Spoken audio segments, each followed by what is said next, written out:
Bonjour, deuxième activité sur les réactions chimiques. La séance précédente, nous avons travaillé sur la combustion. Nous avons vu que la combustion était une réaction chimique entre le dioxygène qui venait en fait réagir avec des matières carbonées comme l'arbre ou le pétrole et les éléments se recombinaient pour former du CO2 et des molécules d'eau. Alors cette fois-ci, on va travailler sur les acides et les bases et on va essayer de réaliser artisanalement une limonade. Alors un petit rappel, lors d'une réaction chimique, j'ai au départ deux réactifs que je vais associer ensemble. Ces deux réactifs vont réagir et vont s'associer de manière différente. Les éléments vont s'associer de manière différente pour créer de nouveaux produits. Il peut y avoir différents produits, il peut y avoir un produit comme il peut y avoir plusieurs produits.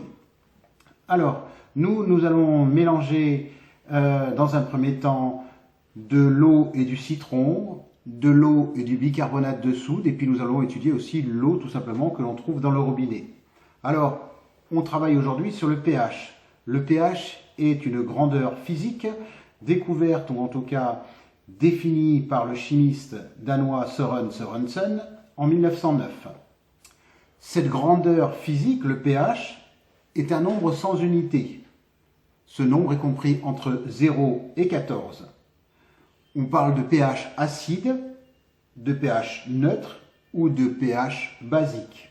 Vous trouverez sur votre feuille une échelle d'acidité, de solution neutre et de solution basique avec une petite courbe colorée.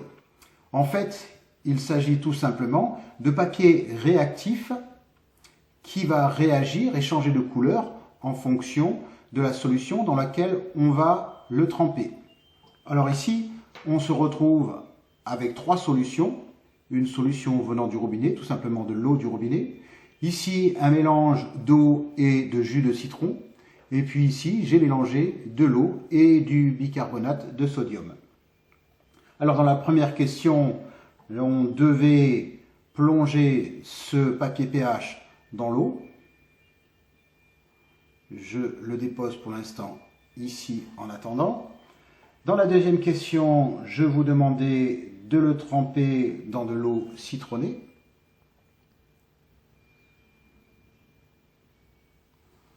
Et dans la troisième question, on le plongeait dans du bicarbonate de sodium. Alors on voit d'ores et déjà qu'il y a des changements de couleur, pas dans l'eau, pas tellement dans l'eau du robinet, hein. On reste sur une couleur qui correspond à un pH de 7. Avec l'eau citronnée, on a un pH rouge. Et avec le bicarbonate de sodium, on a un pH qui est vert-bleu, donc un pH basique. pH neutre, pH acide et pH basique. La suite dans la prochaine vidéo.